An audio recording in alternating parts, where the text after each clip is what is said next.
music shattered its 1960s cocoon in 1970 to unleash a kaleidoscope of new sounds. And you'll want to see how. These 15 songs hint at the seismic cultural shifts and sonic experiments that launched entire subgenres. Can you guess which tracks made history and why they still stir the soul today? Before we move on, I'd like to ask you a small favor. If you appreciate this content, please take a second to like this video and subscribe to the channel. Over 98% of you watch the videos without subscribing. It costs you nothing, but it makes a huge difference to us. So did you click the subscribe button? Great. Thank you so much.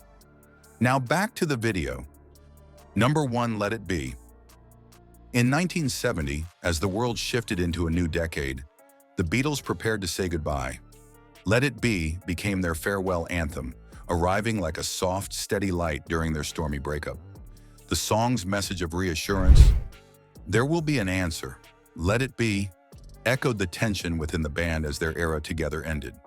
Paul McCartney's inspiration came from a dream of his late mother, Mary, who offered him comfort during a particularly stressful time. That personal moment transformed into something universal, resonating far beyond one man's experience. Number 2, Paranoid. In 1970, Black Sabbath unleashed Paranoid, a track that seemed worlds away from the breezy, upbeat rock of the previous decade.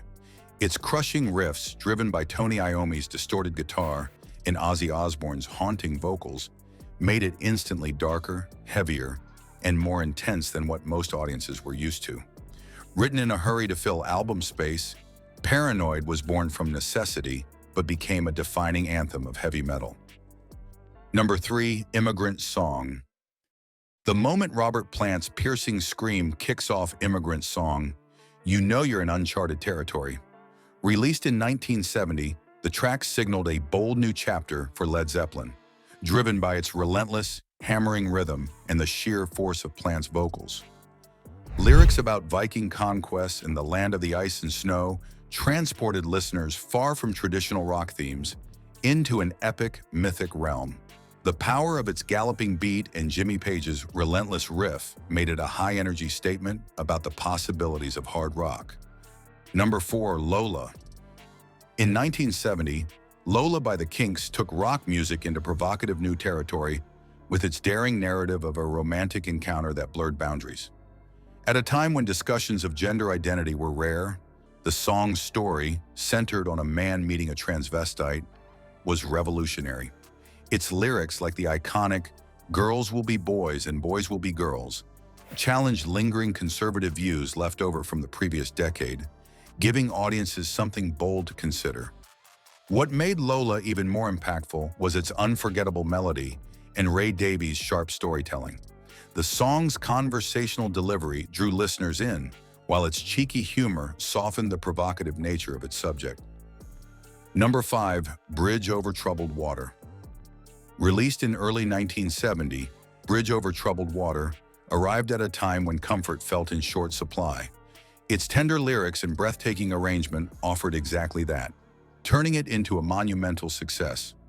Art Garfunkel's soaring vocals paired with Paul Simon's heartfelt writing gave the track a depth that captivated listeners immediately, topping the Billboard charts for 6 weeks. Behind the scenes, tensions grew between Simon and Garfunkel during its recording, making the song's message of solace and unity feel even more poignant. Drawing from gospel influences, the delicate piano and sweeping emotional build made it unlike anything they'd done before. Number 6, American Woman. Released in 1970, American Woman by the Guess Who arrived with a raw, gritty energy that made it impossible to ignore. Its snarling guitar riff and pounding rhythm created an aggressive backdrop, perfectly matching the rebellious tone of the lyrics. The band's critique of American culture, particularly its militarism, struck a nerve during a time of social and political unrest. Number 7, 25 or 6 to 4? What does 25 or 6 to 4 even mean? That's part of its charm. The mystery of its title is matched only by its unforgettable opening riff, a brass-infused hook that pulls you in instantly. Released in 1970, the song became Chicago's signature, thanks to their innovative mix of rock and jazz. The bold inclusion of a full horn section wasn't just window dressing, it was central to their sound, setting them apart from typical rock bands of the era. Number 8, Fire and Rain. Fire and Rain by James Taylor stands as one of 1970's most heartfelt ballads, exposing the rawness of human vulnerability. Written during a period of intense emotional turmoil, Taylor poured his struggles with mental health, addiction, and loss into the song. The lyrics reflected deeply personal tragedies, including the death of a close friend and his own battles while staying in a psychiatric hospital. This openness made the song resonate with listeners facing their own challenges during a time of societal upheaval. The imagery, with fire symbolizing emotional intensity and rain expressing healing, struck a universal chord. Beyond its beauty, the song redefined what singer-songwriters could express. Number 9, Ohio.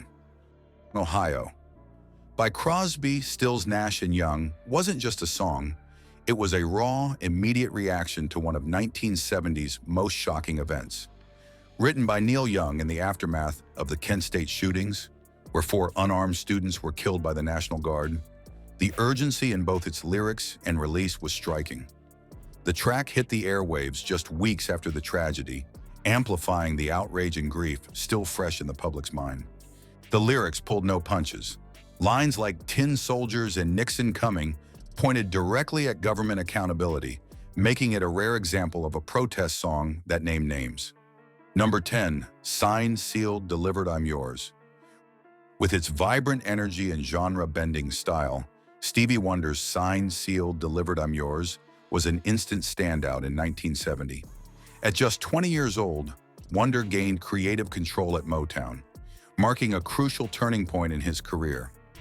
This freedom allowed him to explore new musical ideas, blending rock and soul in a way that captured listeners across genres.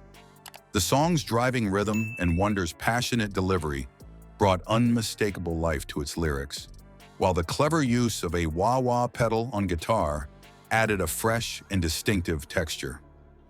Number 11, Blackmagic Woman. Blackmagic Woman stands as a mesmerizing collision of rock and Latin influences, redefining what popular music could sound like in 1970. Originally a Fleetwood Mac track, Santana's version infused it with a rhythmic complexity and hypnotic guitar work that became the band's unmistakable trademark. The shift from the original bluesy tone to the swirling, percussion-rich arrangement transformed the song entirely. Number 12, All Right Now. All Right Now by Free burst onto the scene in 1970 with a raw, stripped-down energy that perfectly captured hard rock's essence at the time. Built around Paul Kossoff's bold, bluesy guitar riff and Paul Rodgers' powerful no-frills vocals, the track was simple but irresistible. A driving bass line and hand-clap-driven rhythm pulled everything together, giving it that infectious, toe-tapping groove that makes it impossible to sit still. Number 13, Mississippi Queen. Mississippi Queen by Mountain came charging onto the scene in 1970, an unmistakable hard rock anthem that demanded attention. Its gritty, blues-infused sound was powered by Leslie West's commanding vocals and the unforgettable guitar riff that roars through the track. Right from the beginning, the iconic cowbell, played by Corky Lang, sets the tone, carving out a unique identity for the song. Interestingly, that cowbell part was inspired by a real-life bandmate encounter, adding a touch of spontaneity to the already explosive energy. Number 14, The Man Who Sold the World. In 1970, David Bowie's The Man Who Sold the World marked a fundamental shift in rock music. It was darker, more experimental, and miles away from the psychedelic tones of the 1960s. The song's enigmatic lyrics, backed by distorted guitar riffs and Bowie's theatrical delivery, immediately hinted at a new direction, not just for him, but for the genre itself. Bowie's ability to weave storytelling and mystery into rock foreshadowed the theatricality that glam rock would soon embrace. Number 15, Ball of Confusion, That's What the World Is Today. The Temptations. Ball of Confusion, That's What the World Is Today captured the chaos of 1970 with both its message and its sound. The song was nothing short of revolutionary, blending the group's soulful harmonies with psychedelic rock elements. It opened with a heavy groove and distorted guitars, while layers of vocals created an unpredictable, almost dizzying experience. This experimental approach, a departure from Motown's traditional Polish, made the track stand out instantly. 1970 wasn't just another year in music. It was where rock truly cracked open and revealed its endless possibilities. From the raw grit of hard rock to soulful experiments and genre-bending innovations, these songs captured the energy of a world in flux. If you're inspired, dive deeper into these tracks and explore how they shaped not only the 70s, but the music we hear today. Because let's face it, 1970 wasn't the end of the 60s. It was the start of rock's most vibrant evolution.